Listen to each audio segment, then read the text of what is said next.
Welcome to Sleepy Crimes. I am Anna, your host. Tonight, we drift into the shadows of the Mount Vesuvius eruption. Imagine the morning of August 24th in the year 79. The sun is just beginning to pull itself over the horizon of the Bay of Naples, casting a soft, honeyed light across the ripples of the sea. It is a morning that feels like any other, filled with summer heat and the steady, rhythmic hum of a city waking from its slumber. The air is thick, weighted with a coastal humidity that clings to the skin like a fine silk veil. In the streets of Pompeii, the shadows are long and cool against the volcanic basalt paving stones. These stones, worn smooth by countless sandals and wooden cartwheels, seem to hold the memory of centuries. You can hear the soft scuff of a slave's footsteps as they head toward the public fountains. There is a scent to this morning, a blend of salty sea spray, the earthy aroma of baked clay, and the sweet perfume of jasmine climbing the walls of the great villas. Everything is draped in a deceptive serenity, a stillness that feels heavy and expectant. Move deeper toward the Macelum market. Here, the day is already beginning to pulse. Shopkeepers are sliding back their heavy wooden shutters with a rhythmic clatter that echoes through the narrow alleys. You can smell the sharp tang of garum, the fermented fish sauce that is the lifeblood of Roman cuisine, mingling with the warm, yeasty scent of freshly baked bread. In the bakeries, the heavy millstones are already turning, ground by donkeys whose hooves make a steady, dull thud against the dirt floors. There is haggling over olives and the clinking of copper coins. Looking up, the gaze of every citizen eventually finds the mountain. To the people of 79, Vesuvius is a guardian. Its slopes are a lush tapestry of emerald green, draped in thick vineyards and groves of silvery olive trees. It stands tall against the brightening blue of the sky. They do not know the word volcano. To them, it is simply a mountain that has been quiet for as long as any living soul can remember.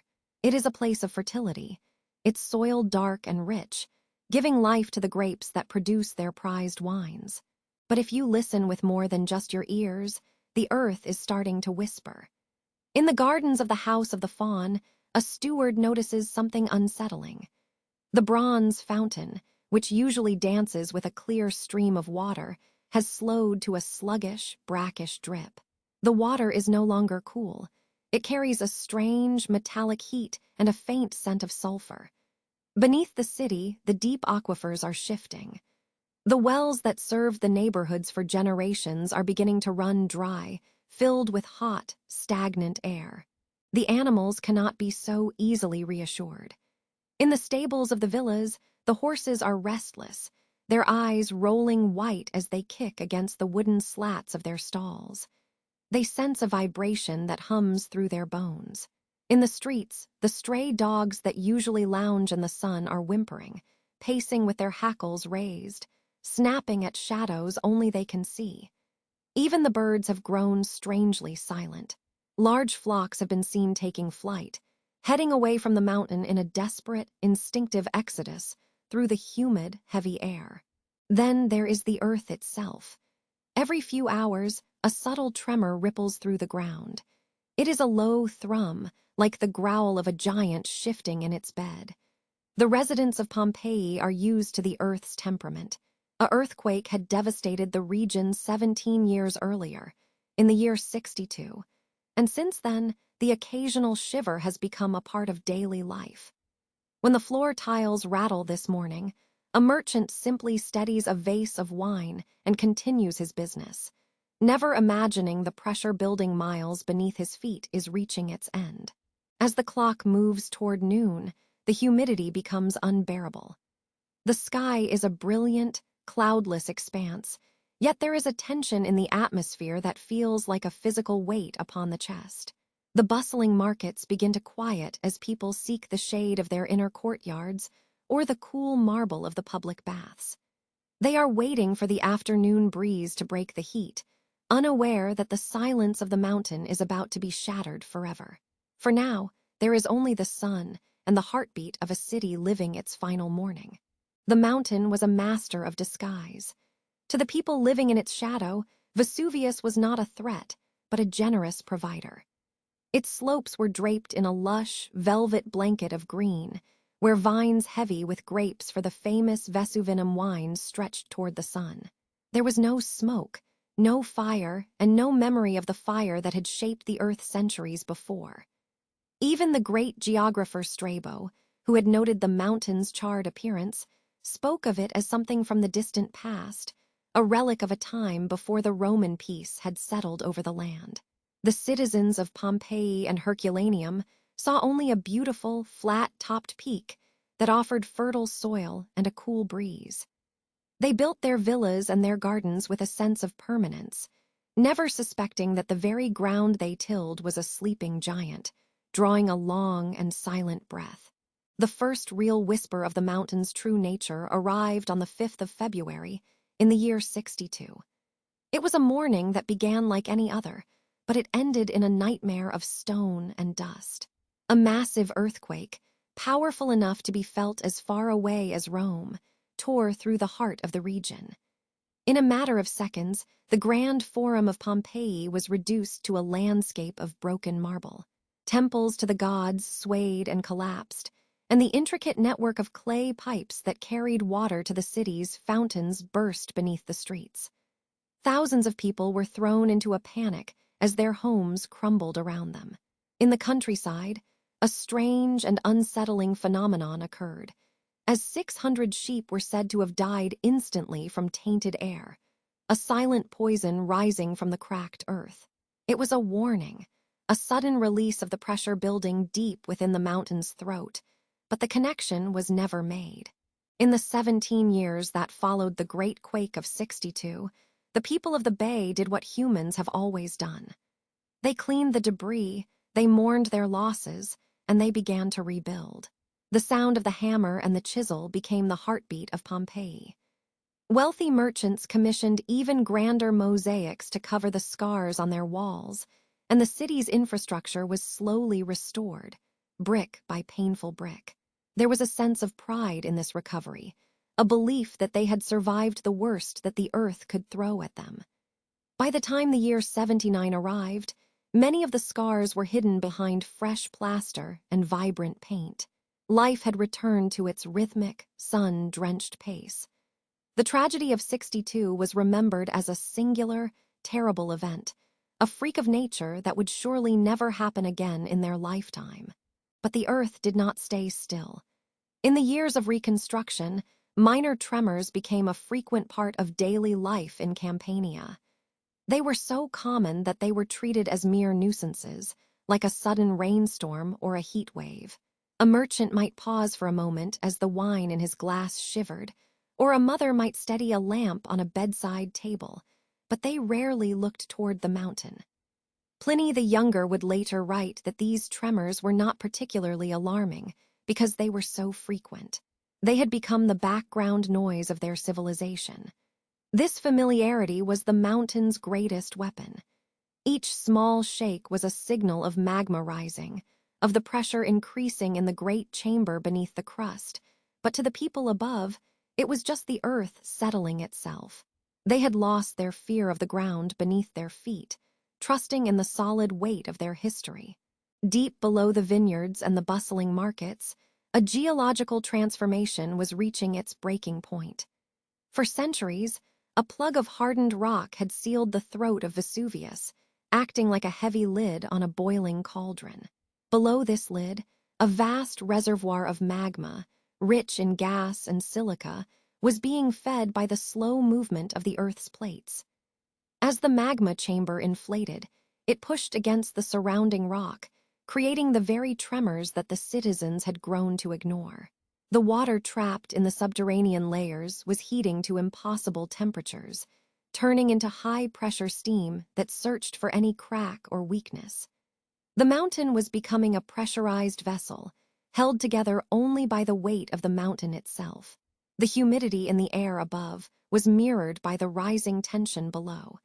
As the delicate balance between the Earth's stability and the fire within began to fail. Now, as we return to that sweltering August in 79, the whispers have grown louder, though they are still being ignored. The air is heavy, the heat is stagnant, and the birds have gone quiet in the trees. The citizens of Pompeii are busy with their midday meals, their baths, and their business, unaware that the mountain has finished its long, slow preparation. The small tremors that have rattled the city for the past several days are no longer just nuisances. They are the final groans of the rock before it shatters. The geological clock has wound down to its final seconds. The stage is set, the pressure is absolute, and the deceptive peace of the mountain is about to vanish forever, replaced by a fury that no one in the ancient world could have truly imagined. The ground beneath them is no longer a foundation, but a trigger, waiting for the lightest touch to release the darkness. The heat of midday on that August afternoon was thick and oppressive, a heavy blanket that seemed to press the very breath from the lungs of every living thing in the shadow of the mountain. In the coastal towns of Pompeii and Herculaneum, the typical rhythm of Roman life had slowed to a crawl. The markets were quiet, the fountains bubbled with a gentle, rhythmic splash, and the scent of baking bread mingled with the salty tang of the Tyrrhenian Sea. It was a time for rest, for retreat into the shaded courtyards where the stone floors offered a brief, cool respite from the relentless sun of 79. But beneath this surface of suburban peace, the earth had reached its breaking point. The small tremors that had teased the region for days suddenly vanished, replaced by a silence so profound it felt like a physical weight. Then, at approximately 1 in the afternoon, the silence was shattered. It was not a single boom, but a series of deep, guttural roars that seemed to vibrate through the very marrow of one's bones. The summit of the mountain, long thought to be a mere backdrop to the vineyard-covered hills, simply tore itself open. The pressure that had been building for centuries found its exit, and the sky would never look the same again. Across the bay in Misenum, a young man named Pliny watched from his balcony as a strange phenomenon began to unfold on the horizon. To the uneducated eye, it might have appeared as a sudden, localized storm, a freak occurrence of nature in the middle of a clear summer day. But as the minutes ticked by, the shape of the disturbance became impossible to ignore. Pliny would later write that the cloud resembled nothing so much as an umbrella pine tree. It rose into the atmosphere on a remarkably narrow, dark trunk of solid matter, climbing higher and higher until it reached a point where the air grew thin. There, it branched out, spreading its dark, leafy canopy across the blue expanse of the heavens. This was the birth of the Plinian column, a pillar of fire, ash, and pulverized stone that was being propelled upward with the force of 1,000,000 explosions. It was a sight of terrifying beauty, a vertical scar against the sun that seemed to defy the very laws of gravity. The trunk was dark and dense, while the upper branches were a ghostly, shifting white, occasionally mottled with patches of dirty gray and black where the earth's deep soil had been carried into the clouds. The scale of this column was difficult for the human mind to grasp. It did not stop at the height of the clouds where birds fly or where summer rain begins. Propelled by the sheer velocity of escaping gases, the column punched through the lower atmosphere, climbing to a staggering height of nearly 20 miles. In modern terms, it reached 33 kilometers into the stratosphere, touching the edge of the world where the air begins to fade into the blackness of space. At that altitude, the column hit a ceiling of air and began to flatten out, pushed by the high-altitude winds that carried it toward the southeast. For those watching from the ground, the sun began to vanish behind this artificial roof of stone. The bright, golden light of the Mediterranean was replaced by an eerie, bronze twilight. The birds, sensing the unnatural shift in the world, fell silent. The cicadas stopped their buzzing. A strange, metallic smell began to drift on the breeze, the scent of sulfur and ancient, scorched earth. It was a moment of collective realization, a slow-motion awakening for thousands of people who began to understand that this was no common storm, but the awakening of a giant they had long forgotten was alive. The texture of the air began to change as the first physical evidence of the eruption reached the streets of Pompeii. It started as a soft, dry clicking sound against the clay roof tiles and the paved streets. It sounded almost like a gentle rain, but there was no moisture in it. Instead, small, white pebbles began to tumble from the sky. These were pieces of pumice, known as lapilli, stone that had been frozen in midair as it was ejected from the volcano's throat. They were light, porous, and surprisingly cool to the touch at first, drifting down like a gray-white snow that never melted. People stepped out of their homes, holding their hands out to catch these strange gifts from the sky, looking up with a mixture of curiosity and growing dread. The white pumice was soon joined by darker, denser fragments of rock, lithics that had been torn from the very walls of the volcano's internal plumbing. These fell with greater force, striking the earth with a dull thud.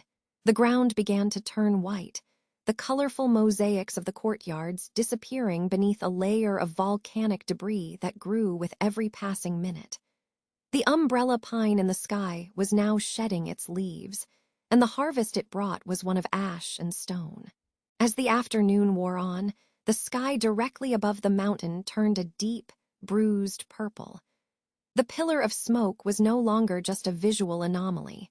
It had become a physical presence that dominated the landscape. Lightning began to flicker within the column, a phenomenon caused by the friction of billions of ash particles rubbing together in the turbulent air. These were not the jagged bolts of a thunderhead, but strange, silent sparks of blue and red that illuminated the churning interior of the cloud. The heat radiating from the mountain could be felt even miles away, a dry, searing breath that felt as though the very atmosphere was being cooked.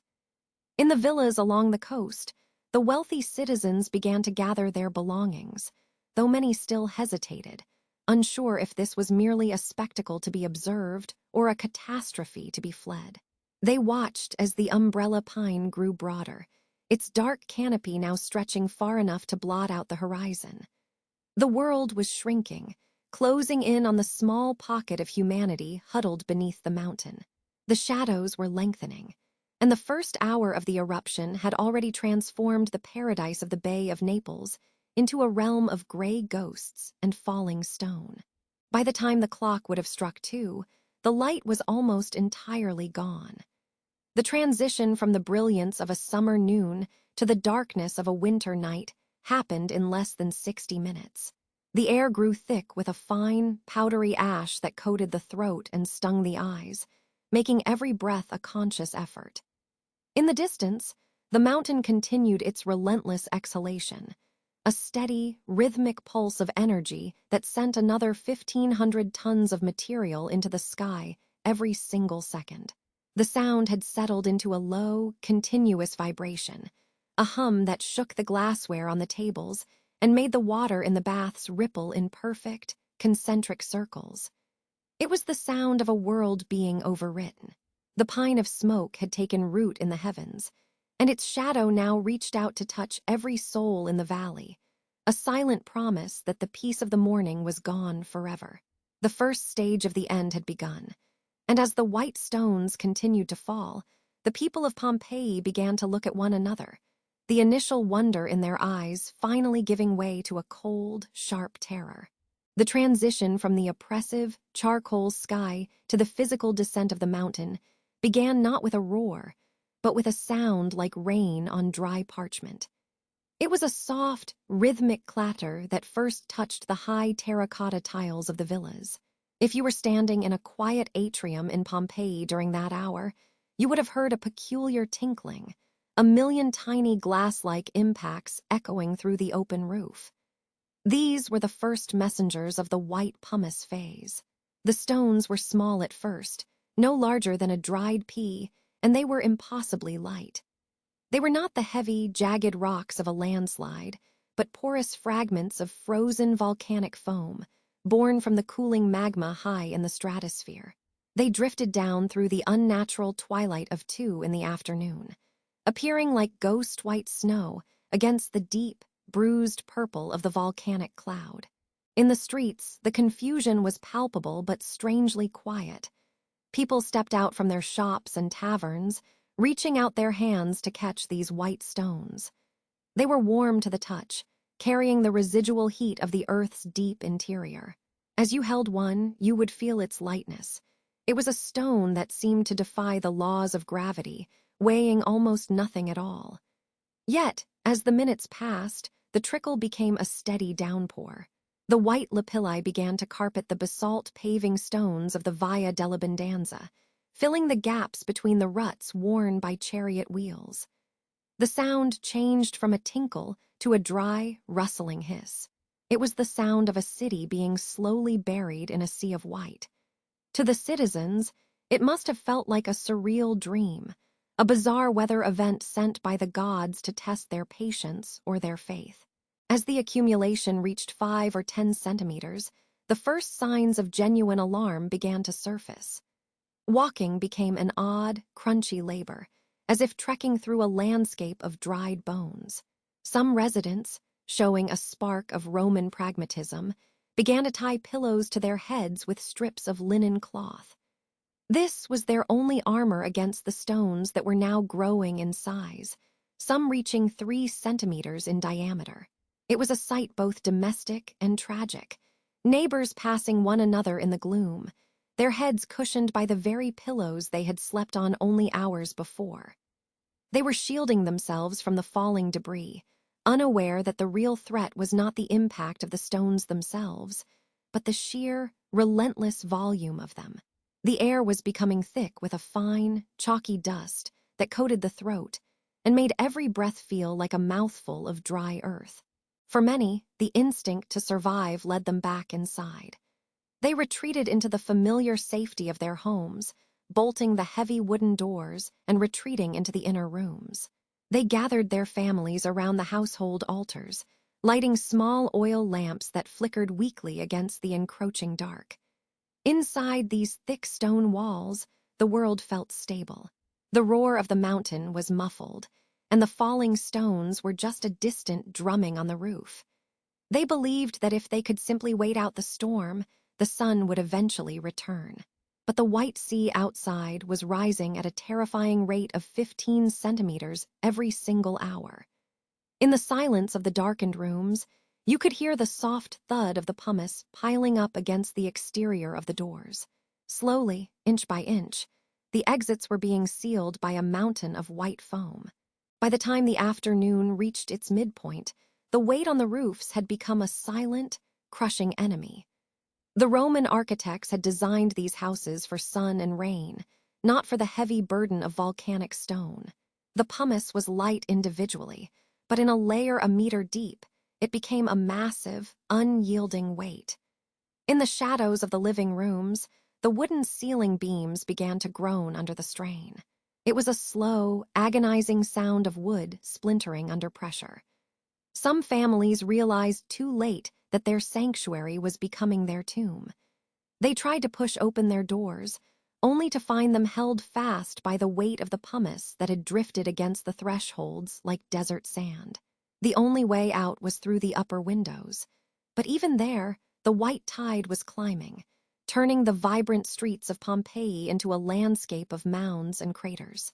The temperature of the air began to rise as the roof tiles absorbed the heat from the falling tephra, reaching temperatures of 120 degrees Celsius. The very buildings were beginning to bake. Those who had chosen to stay were now trapped in a sweltering, airless dark, listening to the relentless shush-shush-shush of the stones continuing to fall. This was the final window of escape, the last hours where a person might have fought through the rising drifts to reach the city gates. But as the clock neared 5 in the afternoon, the first roofs began to give way. A sudden crack, a cloud of dust, and the white stones would come pouring into the beautiful frescoed rooms, bringing the sky down with them. The silence that followed each collapse was heavy and thick, as the city of Pompeii began its long descent into the earth. The scene opens in the coastal town of Misenum, where the sun of the 24th of August, 79 AD, hung heavy and golden over the Tyrrhenian Sea. The air was thick with the scent of salt water, and the dry heat of late summer, a stillness that usually spoke of peaceful afternoons and the slow rhythm of the Roman naval base. Admiral Pliny the Elder, a man whose life had been a testament to both the power of the state and the mysteries of nature, was relaxing after his bath, surrounded by the scrolls and maps that were his constant companions. From his villa on the high ground, the entire Bay of Naples stretched out like a blue silk cloth. It was approximately 1 in the afternoon when the first anomaly appeared. His sister, noticing something peculiar on the horizon, called him to look. Far across the water, where the green slopes of the mountains met the sky, a strange shape was beginning to emerge, rising with a silent, terrifying grace that defied the expectations of a normal day. Pliny the Elder, a scientist at heart even in his military uniform, watched as the column of smoke and ash ascended into the upper atmosphere. To his keen eyes, the shape was unmistakable, resembling nothing so much as the umbrella pines that dotted the Italian landscape. It shot upward on a long, slender trunk of dark vapor before spreading out at the top into broad, shadowy branches.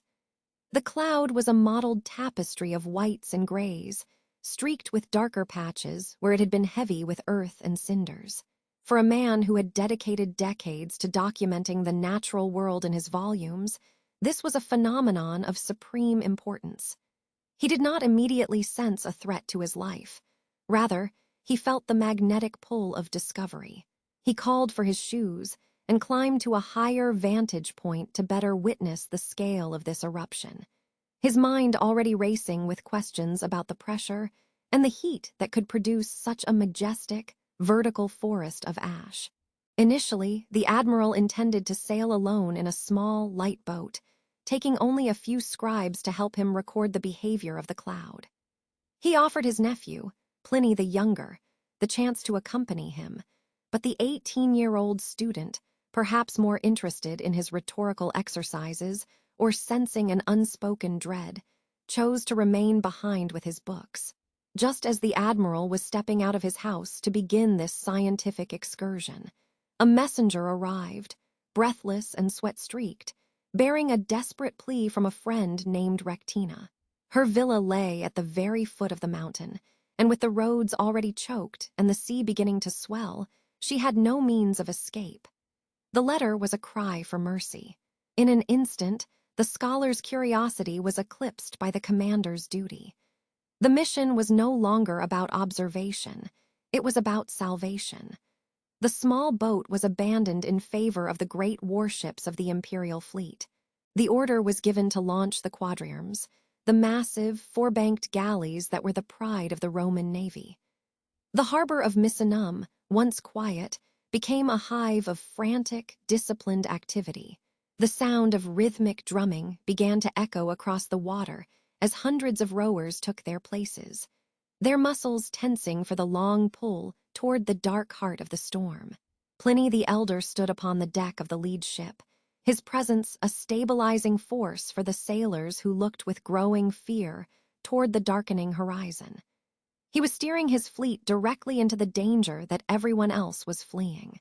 As the heavy wooden hulls sliced through the water, the admiral remained remarkably calm, dictating his observations to a secretary even as the first fine grains of ash began to settle on his purple-bordered toga.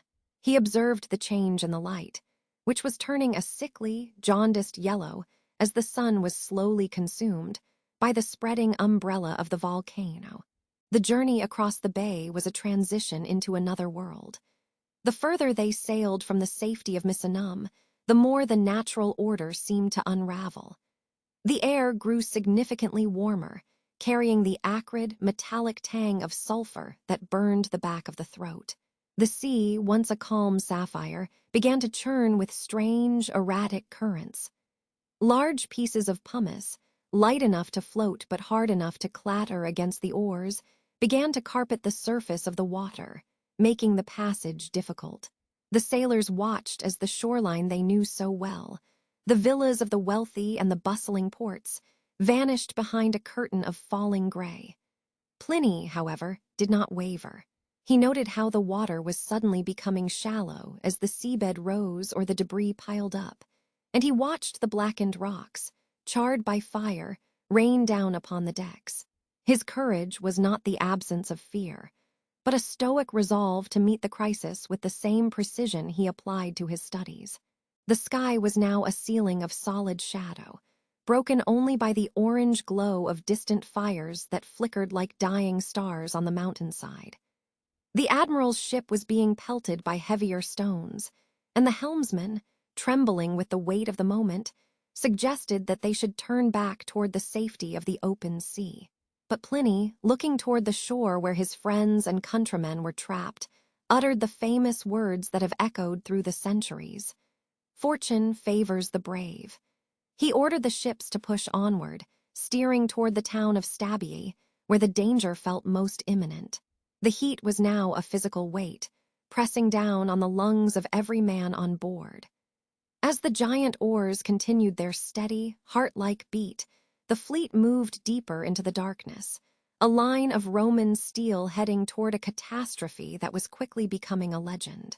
The admiral watched the world disappear, 1 league at a time. The sun, which should have been at its golden zenith high over the Bay of Naples, was now entirely consumed by a shadow that defied the natural order of the world. It was as if a great, celestial hand had reached across the firmament and simply wiped the light away from existence.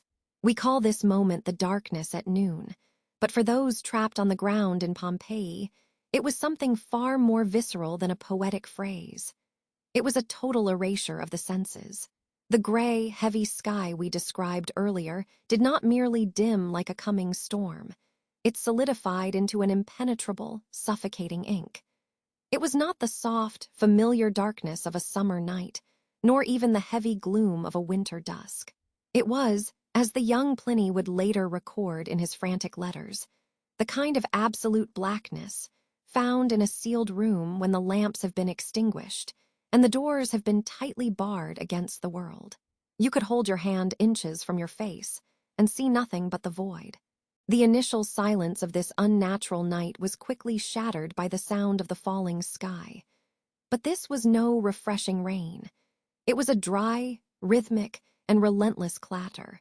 At first, it was the light and porous white pumice, stones no larger than a thumb, striking the clay-tiled roofs with a sound like thousands of small, skeletal fingers tapping for entry into the homes below. But as the minutes bled into hours, the stones grew larger, denser, and darker, turning a dull and ominous gray. These volcanic lapilli were heavy with the trapped heat of the Earth's core, and they began to pile up in the narrow streets with a terrifying, visible speed. Imagine standing in your own courtyard, the place where you had eaten breakfast just hours before, and realizing that the ground was no longer where it should be. The debris was accumulating at a rate of nearly 6 inches every single hour, rising like a tide of stone that refused to recede. The familiar geography of the city was dissolving before their eyes. The thresholds of grand villas and humble shops alike, worn smooth by the sandals of generations, were being swallowed by the rising gray drifts. By the time the afternoon had stretched into what should have been the evening meal, the ash and pumice had risen 3 feet, then 5 feet, then 7. Those who had sought sanctuary inside their houses soon found themselves in a desperate struggle for survival. The sheer weight of the debris pressing against the wooden doors meant they could no longer be pushed open from the inside. The very architecture that was built to provide safety had become a stone-cold trap. Families were forced to climb through small, second-story windows or break through their own roofs, stepping out onto a new, artificial ground that crunched and shifted beneath them like treacherous, heated snow. They were walking on the level of the rooftops now, the street-level world already becoming a memory buried beneath them. In the blackness of the streets, the only defense against the falling stones was the makeshift. We can see them in our minds, moving like shadows through a nightmare. Desperate citizens clutching thick pillows and cushions over their heads, tying them in place with strips of linen or napkins to protect their skulls from the larger falling rocks. They navigated the labyrinth of the city by the flickering, guttering light of oil lamps and pine torches. But even these flames struggled to breathe in the oxygen-starved air. The atmosphere was thick with a fine, pervasive dust that coated the throat and stung the eyes with every blink. It smelled of sulfur, that sharp and rotten egg stench of the deep underworld, mixed with the dry, metallic tang of pulverized rock. Every breath was a labor of filtering the air through clenched teeth or scraps of damp cloth. The heat was not coming from the sun, but from the air itself, which had become a heavy, humid blanket that pressed against their skin. And then there were the sounds that echoed through the void. In the absolute absence of light, the ears became hyperalert to the chaos.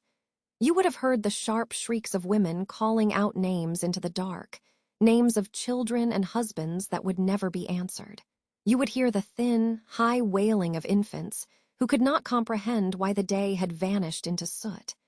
There were the deep, guttural shouts of men trying to coordinate a blind escape toward the Seagate or the Sarno River, their voices muffled by the thick curtains of falling ash. Some people fell to their knees in the rising pumice to pray to the gods, begging Jupiter or Isis for a reprieve. But others, in their ultimate and crushing despair, whispered that the gods themselves had perished along with the rest of the world. They believed this was the final, eternal night promised by the ancient myths, the end of all things, where the universe was being folded back into the primal darkness. Every few minutes, the pitch-black sky would be rent by a terrifying and jagged brilliance. This was not the return of the sun, but flashes of volcanic lightning, generated by the violent friction of billions of ash particles colliding miles above the Earth in the eruption column. These sudden streaks of blue and violet light would momentarily illuminate the ruins of the city in a strobe-like effect. In those flashes, one would see the collapsed porticos, the marble statues of ancestors staring blankly into the void, and the huddled shapes of those who had fallen and were already being blanketed in a fine gray shroud. To the west, the sea was acting in a way no sailor had ever witnessed in all of Roman history. The earth groaned and buckled with constant, heavy tremors, causing the water to be sucked away from the shore with a low, thundering roar. It left the sea floor exposed, with thousands of fish and sea creatures flopping helplessly on the suddenly dry sand. The hope of escape by water was vanishing, leaving only the dark and rising streets of a city that was slowly being erased from the map of the living. The darkness was no longer a hollow space. It had become a physical weight, pressing down with a dry, rhythmic hiss that drowned out the frantic whispers of the city. This was the sound of the lapilli, the small, porous volcanic stones that fell from the sky like a relentless, gritty snowstorm. Initially, they seemed harmless, light enough to be brushed away with a sleeve. But as the hours stretched into the afternoon of that fateful day in 79 AD, the sheer volume of these stones began to transform the architecture of Pompeii from a sanctuary into a skeletal trap. Every hour, the depth increased by another 15 to 20 centimeters. A silent, rising tide of white and gray rock that began to bury the thresholds of the grandest villas. People huddled in their inner rooms, listening to the clatter against the roof tiles, unaware that the physics of their homes were being rewritten by the mountain. To understand the terror of that evening, one must visualize the houses themselves. Roman architecture was a marvel of aesthetics and climate control, with flat, terraced roofs and open courtyards designed to catch the cooling breeze and channel rainwater into central pools. But these structures were never intended to support the weight of a mountain. As the lapilli piled 3, 4, and then 5 feet deep, the pressure became unimaginable. A single square meter of roof was suddenly tasked with holding hundreds, then thousands of pounds of volcanic debris. The terracotta tiles, known as tegulae, which had survived decades of Mediterranean storms, began to groan under a burden they were never engineered to carry. Inside the villas, the air was thick with a fine, chalky dust that drifted down from the ceiling, a precursor to the structural failure that was quietly unfolding above the heads of the terrified families. Then came the sound that would haunt the survivors for the rest of their short lives. It was not a single crash, but a slow, agonizing sequence of groans and snaps. The massive wooden beams, often carved from sturdy oak or fir, began to complain. You can imagine the scene in the dim light of a flickering oil lamp. The ceiling, once a flat and stable plane of painted plaster, beginning to sag and belly downward. This was the bowing of the walls. As the weight of the stones pushed the roof down, it exerted a lateral force, shoving the tops of the walls outward. The mortar, though strong, began to crack. Fine lines raced across the beautiful frescoes of gardens and gods, spiderwebbing through the pigment as the very bones of the house shifted. The inhabitants watched in paralyzed silence as the horizontal lines of their world began to curve and buckle under the invisible hand of gravity. In the streets, the accumulation had reached the height of the windows. Those who had stayed indoors, believing the thick walls of their homes would protect them from the fire and ash, now found themselves walled in by the very debris they sought to avoid. The sound of timber snapping was like a succession of thunderclaps inside the house. When a primary support beam finally gave way, it did so with a violence that shook the floorboards. The physics of the collapse was a domino effect. As one beam failed, the load was instantly transferred to its neighbors, which were already strained to their absolute limit. The screech of iron nails pulling from the wood and the dry, sharp crack of splintering timber echoed through the atriums.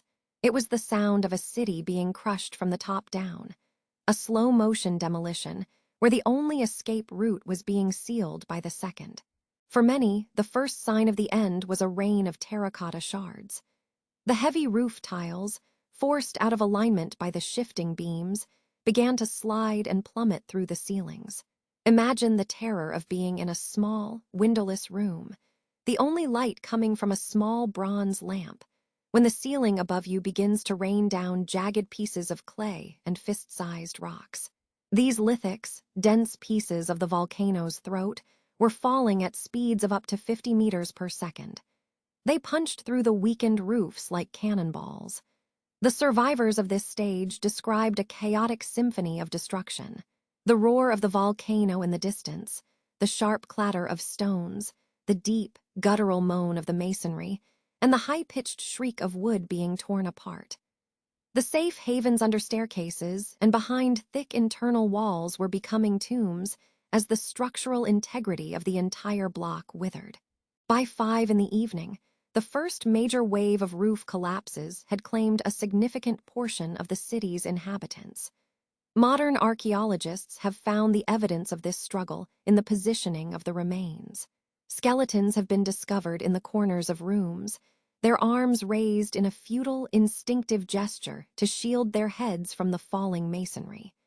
Some were found clutching small wooden objects, perhaps pieces of furniture they had held up in a desperate attempt to create a pocket of survival. But the weight was too much. The volcanic stones, porous and deceptively light when held in the hand, became a collective force of millions of tons when spread across the city. The walls, once proud and vertical, were now leaning at impossible angles, some having pancaked entirely, trapping everything beneath a layer of stone and broken timber that would not be disturbed for nearly 2,000 years. As the structures failed, the very air inside the houses changed. The collapse of the roofs brought with it a sudden, suffocating rush of hot ash and the smell of ancient, drying wood being crushed into dust. The soundscape shifted from the external cacophony of the eruption to a heavy, muffled silence within the ruins. Each collapse created a new topography in Pompeii, a landscape of humps and hollows where houses once stood. The people who survived the initial crashes found themselves in cramped, dark voids, surrounded by the smell of pulverized lime and the damp earthiness of the stones. They were the witnesses to the physics of a catastrophe, feeling the walls tremble as the earth continued to shake, sensing the weight above them growing heavier and heavier as the mountain continued to bleed its stony burden onto the dying city. The walls had bowed, the timber had snapped, and the sky continued to fall. As the structures of the city began to fail under the weight of the falling debris, the very air inside the houses changed.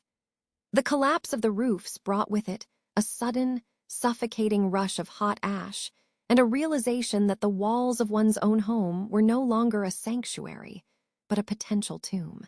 In the coastal town of Herculaneum, the panic was not just a frantic search for air, but a desperate, heavy march toward the only horizon that seemed to offer an exit. The sea. Imagine the sound of thousands of sandals slapping against the stone pavement, muffled by a layer of ash that was already inches deep. The sky above was no longer the vibrant blue of the Mediterranean, but a bruised, terrifying purple, choked by the towering column of the mountain. People moved in a strange, rhythmic trance, guided by the salty scent of the Tyrrhenian Sea, hoping that the wooden hulls of the fishing boats would carry them far away from the groaning earth. They left behind their grand villas and their half-finished meals, carrying only what they valued most: small pouches of coins, a favorite piece of jewelry, or the hand of a frightened child. The atmosphere was thick with the smell of sulfur and the metallic tang of fear, every breath a struggle against the fine, powdery dust that coated the back of the throat. Down at the water's edge, the townspeople found themselves at the entrance to the fornaci. These were the great stone boat chambers, arched vaults built into the massive retaining wall that supported the sacred area of the city above. In quieter times, these cool, dark spaces were where fishermen mended their nets and stored their heavy wooden vessels away from the winter storms. On this night, however, they became a refuge for over 300 souls. The stone was cold against their skin, a stark contrast to the oppressive heat radiating from the mountain just a few miles to the north. They huddled together in groups of 10, 12, or 20, filling the chambers to their very edges. You can almost hear the soft whispers of mothers comforting their infants, and the rhythmic, low sound of the waves lapping against the shore just outside the arches. They believed the thick stone of the vaults would shield them from the falling rocks and the fire in the sky. They waited for the rescue fleet that they hoped was on its way, perhaps watching the distant lanterns of ships that struggled to navigate the turbulent, ash-choked waters. They were so close to the water, yet the sea would not be their salvation. The end did not come with a slow encroachment of lava or a gradual burial in ash. It came with the first pyroclastic surge, a phenomenon known to scientists as Surge 1. This was not a visible wall of flame, but an invisible, superheated wave of gas and fine volcanic matter that detached from the main eruptive column and roared down the slopes of Vesuvius at hundreds of miles per hour. It moved with the predatory grace of a ghost, silent and unstoppable. As it reached the coastline of Herculaneum, it did not stop at the stone walls of the boat chambers. It swept inside them with a temperature estimated at 500 degrees Celsius. To understand the magnitude of this heat, consider that it is nearly 5 times the boiling point of water. It was a flash of thermal energy so intense that it did not merely burn. It transformed the very biology of those it touched in a fraction of a second. In the time it takes to draw a single, startled breath, the soft tissues of the 300 people in the fornaci were vaporized. The heat was so sudden and so absolute that their brains were turned to ash, or, in one remarkable case discovered by modern researchers, vitrified into a dark, glassy substance. There was no time for the body to even register pain. It was a transition from life to the archaeological record that happened in the blink of an eye. Among those who sought shelter was a woman who has become known to history as the Ring Lady. She was approximately 45 years old, a woman of grace and likely of significant status within the city. When she was found by archaeologists in the 1980s, her skeleton was still adorned with the treasures she had hoped to save. On her fingers were 2 magnificent gold rings, one set with a deep red carnelian and the other with a shimmering green emerald. On her wrists were 2 gold bracelets, fashioned in the likeness of serpents with heads at each end, their scales intricately detailed in the precious metal. She had died instantly, her hands raised as if to shield herself from the invisible wave. Nearby lay a soldier, a man of 37 years with a powerful, muscular frame that spoke of a life spent in service. He carried a long sword and a dagger, and in a small leather pouch, he held 3 gold coins and several silver pieces. These were not just objects. They were the remnants of identities, the final choices of individuals who believed they were only enduring a temporary crisis. The gold did not melt, and the bronze did not warp. The heat was a flash, a brief and terrible surge that left the metal intact, while the life it decorated was snuffed out. For nearly 2,000 years, the world believed that the people of Herculaneum had successfully escaped. Unlike Pompeii, where the streets were littered with the hollow forms of the dead, Herculaneum appeared to be a ghost town, its inhabitants having fled long before the final destruction. It was not until the excavations of 1981 and 1982 that the truth was revealed beneath the ancient shoreline. As the archaeologists dug through the 20 meters of hardened volcanic material, they reached the arched openings of the boat sheds and were met with a sight that changed our understanding of the disaster forever. The skeletons were piled together, some in the fetal position, others embracing, and many simply lying in the peaceful repose of a sudden sleep.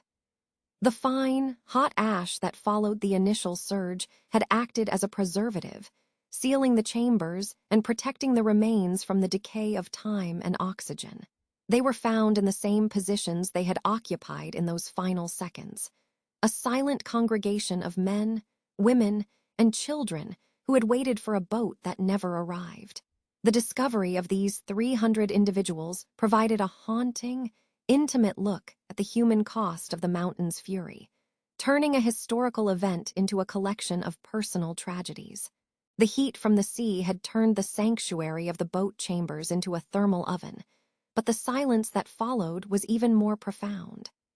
After the first surge had passed, the city was buried under successive layers of boiling mud and ash, effectively entombing the entire coastline under a new, elevated landscape. The sea retreated as the coastline was pushed outward by the sheer volume of volcanic debris. The waves continued to lap against a new shore, far from the original stone arches where the 300 rested. The story of Herculaneum is one of a sudden, quiet end, a city not choked by falling stones over many hours, but erased by a single, superheated breath from the earth itself. As we look back through the centuries, the image of the boat chambers serves as a reminder of the fragility of our safe havens and the power of a world that can change in a heartbeat. The case rests now. Let the details fade. You are safe. Close your eyes, breathe deeply, and have a good night. Sleep well. After the initial waves of heat had swept over the coast, a heavy and unnatural stillness settled over the region of Campania. The morning of the second day arrived, though the sun remained a forgotten memory behind a veil of charcoal and grit. In the city of Pompeii, the air had become a thick, suffocating soup of fine volcanic dust that tasted of sulfur and scorched earth. For those who had survived the night, huddled in the corners of their villas or crouched beneath the stone arches of the Forum, the silence felt like a fragile reprieve. They could hear the distant, rhythmic thrum of the mountain, a low frequency that vibrated in their very marrow. The light was a strange, bruised purple, barely illuminating the knee-deep layer of pumice that had turned the bustling streets into a treacherous, moon-like landscape. Every breath was a struggle, filtered through tunics and woolen veils that were already saturated with the gray soot of the underworld. At approximately 7:30 in the morning, the mountain exhaled its most lethal breath yet. This was the 4th pyroclastic surge, a roiling, ground-hugging cloud of superheated gas and pulverized rock that detached itself from the collapsing eruptive column. It did not move like a storm or a flood. It moved with a predatory, silent speed, clocking nearly 200 miles per hour as it raced down the southern slopes. To an observer from afar, it might have looked like a solid wall of darkness, a shadow that consumed everything in its path without a sound. But for those in Pompeii, the arrival of the surge was heralded by a sudden, terrifying change in the wind. The air was sucked toward the volcano for a heartbeat, and then, a blast of heat so intense it defied human comprehension slammed into the northern walls of the city. This was the moment of the final transition, the point where the struggle for survival was replaced by an absolute and terrifying stillness. When the fourth surge breached the fortifications, it did not arrive as a wall of fire, but as an invisible wave of thermal energy reaching temperatures of nearly 300 degrees Celsius. For decades, we believed the inhabitants of Pompeii died of slow suffocation, their lungs filling with ash over many agonizing minutes. However, modern forensic science has revealed a far more sudden and somber reality. The heat was so profound that it caused what scientists call fulminant shock. In a fraction of a second, the temperature of the brain and internal organs spiked beyond the limits of biological endurance. The central nervous system reacted with a violent, involuntary contraction known as a cadaveric spasm. This is why so many of the figures we see today are frozen in such evocative, lifelike poses. It was not a long struggle, but a sudden cessation of being, where the muscles locked into place at the exact moment life departed, preserving the final instinct of the soul in a shell of mineralized ash. In the Garden of the Fugitives, where 13 people were found clustered together near the city wall, the story of this final breath is told with heartbreaking clarity. There is a mother who had pulled her child close, her arms creating a small, futile sanctuary against the inevitable. There is a man who had climbed onto a stone bench, perhaps hoping that a few extra inches of height would grant him a gulp of cleaner air. The surge did not care for their status or their hopes. It moved through the narrow alleyways and into the deepest recesses of the grandest villas, reaching even those who had retreated into underground cellars, thinking they were safe from the falling stones. The heat penetrated every brick and every wooden door, turning the sanctuary of the home into a thermal chamber. In those final seconds, the soft tissues of the body were not consumed by flame, but were instead dehydrated and fixed in time, while the fine, talcum-like ash settled over them, creating a perfect negative impression of their last earthly shapes. As the surge passed, it left behind a layer of ash only about 1 inch deep, yet its impact was total. The vibrant colors of the frescoes, the intricate mosaics of the floors, and the very bodies of the citizens were now entombed in a fine gray silt that would harden into stone over the coming centuries. The city, which only 24 hours earlier had been a hub of Roman commerce and culture, was now a silent necropolis. The sounds of barking dogs, the calls of street vendors, and the clatter of chariot wheels were replaced by the soft, steady hiss of settling dust. The fourth surge was the final curtain for Pompeii, a biological and geological event that turned a living community into a tragic masterpiece of archaeology. Those remaining in the city were no longer people fleeing a disaster. They had become the eternal inhabitants of a moment, caught forever in the act of protecting their heads, holding their loved ones, or simply waiting for a dawn that would not come for nearly 2,000 years. The air eventually grew cold again as the surge dissipated, but the landscape was unrecognizable. The lush green slopes of the mountain had been replaced by a jagged, smoking wasteland of white and gray. The coastline had shifted, the sea had retreated in a series of violent tremors, and the city of Pompeii was now buried beneath several meters of debris. The final breath of the volcano had not just taken life, it had halted time itself. As we contemplate the stillness of these plaster casts today, we are looking at the exact second the Roman world stopped breathing. The textures of their clothing, the expressions of focus or fear on their faces, and even the objects they clutched in their final moments are all artifacts of that fourth surge. It remains one of the most intimate encounters we have with the ancient world, a somber reminder of the power of the earth and the fragile, beautiful persistence of the human spirit, even when faced with the overwhelming force of the mountain. The silence of the Bay of Naples was unlike any silence known to the living. It was not the quiet of a sleeping city, but the heavy, suffocating stillness of a world entombed.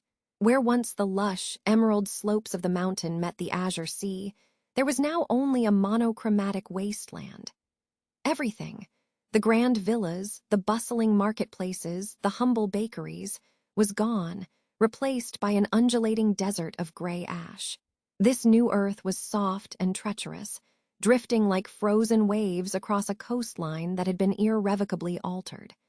The heat was replaced by a chilling stillness as the dust settled, creating a thick atmosphere that tasted of sulfur and dry stone. Walking across this landscape was like walking across the surface of a dead moon. There were no landmarks, only the occasional jagged edge of a roof tile. The texture of the ash was a haunting phenomenon. It was fine as flour in some places, catching in the lungs and coating the skin in a ghostly layer. In others, it was composed of sharp stones of volcanic glass that crunched with a hollow sound underfoot. Every step was a struggle, as the legs sank knee-deep into the debris. The silence was punctuated only by the thud of a wall finally giving way under the weight. There were no birds to sing in the charred trees, for the trees stood like blackened fingers reaching out of the gray earth. Even the wind seemed hesitant to blow, as if it feared disturbing the heavy shroud that had fallen over the cities. The light of the sun felt distant and cold, filtered through a lingering haze of fine dust. In Rome, the news arrived like a thunderclap. Emperor Titus, who had only recently taken the throne, was a man who prided himself on his duty. He had already dealt with a great fire and a plague, but the reports from the south were of a different magnitude. Survivors, coated in soot and hollow-eyed with trauma, arrived at the ports, telling stories of a mountain that had exploded with the force of the underworld. Titus, moved by the tragedy, ordered a relief effort. He designated 2 former consuls to lead a commission known as the Curators Restituendi Campaniae. Their mission was to organize the rebuilding of the region and distribute aid. The emperor even used his personal treasury and the estates of those who died without heirs to fund the recovery. When the rescue parties arrived at the edge of the disaster zone, they were met with a sight that defied Roman engineering. They had come prepared to rebuild, but found no roads left to clear. The geography had been erased. The Sarno River had been diverted, and the coastline had been pushed hundreds of yards further into the sea. The searchers stood atop the ash, realizing the cities were buried 20, 30, and even 60 feet below their sandals. They tried to dig with shovels and baskets, but for every foot of ash they removed, more would slide back in, as dry and fluid as sand in an hourglass. It was a task for giants, not men. They called out into the stillness, but the only response was the echo of their own voices.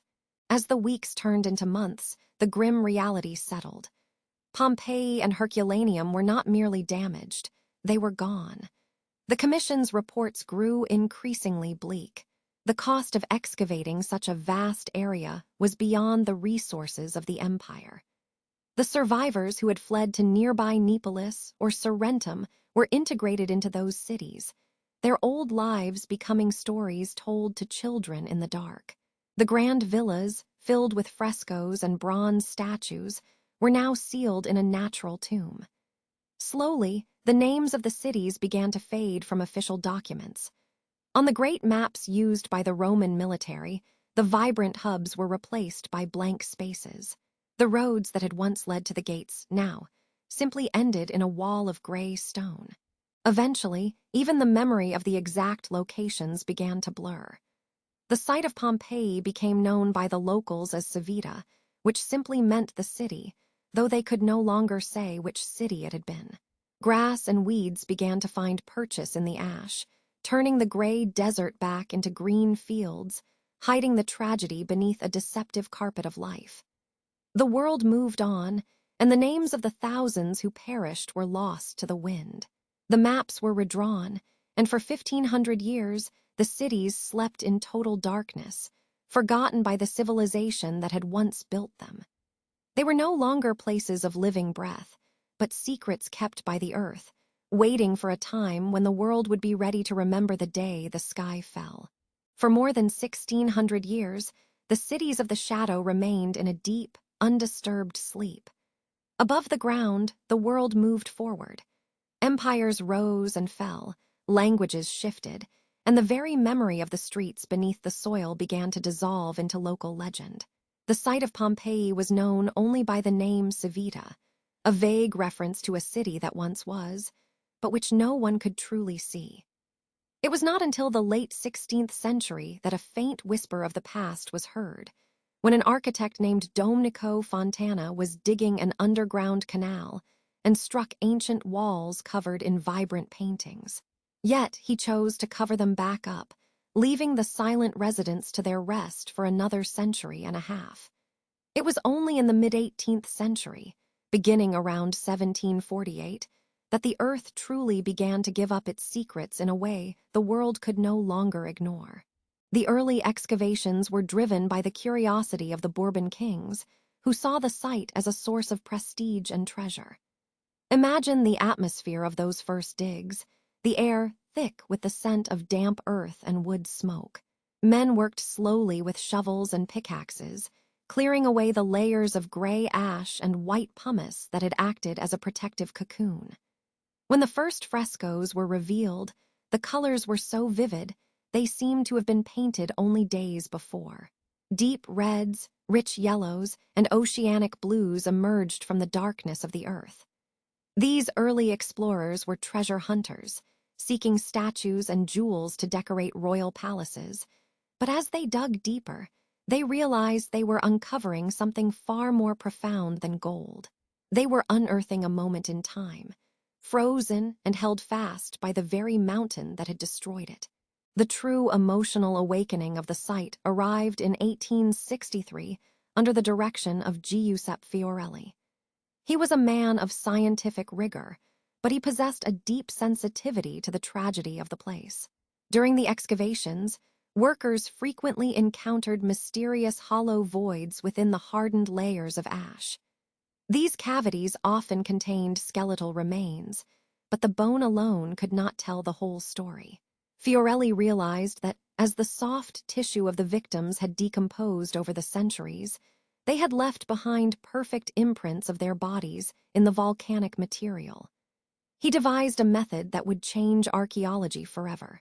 He instructed his teams to stop digging the moment they hit a void, and instead, they would pour liquid plaster of Paris into the empty space through small holes. They would wait, allowing the plaster to set and harden within the cold embrace of the ancient ash. When the surrounding ash was finally chipped away, the results were haunting. For the first time in nearly 2,000 years, the human form of the tragedy was visible. These were not statues carved by an artist. They were the actual shapes of the people of Pompeii in their final seconds of life.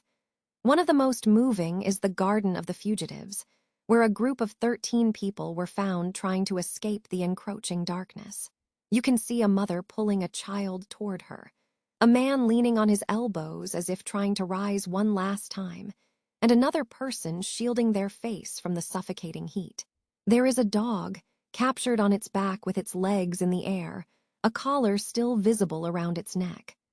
The plaster captured the folds of their tunics, the texture of their sandals, and the expressions of quiet desperation on their faces. It is a bridge across time that makes the ancient world feel painfully close. Beyond the human figures, the preservation of daily life is equally staggering. In the ovens of the bakeries, archaeologists found loaves of carbonized bread, still round and marked with the baker's stamp, waiting for a morning that never came.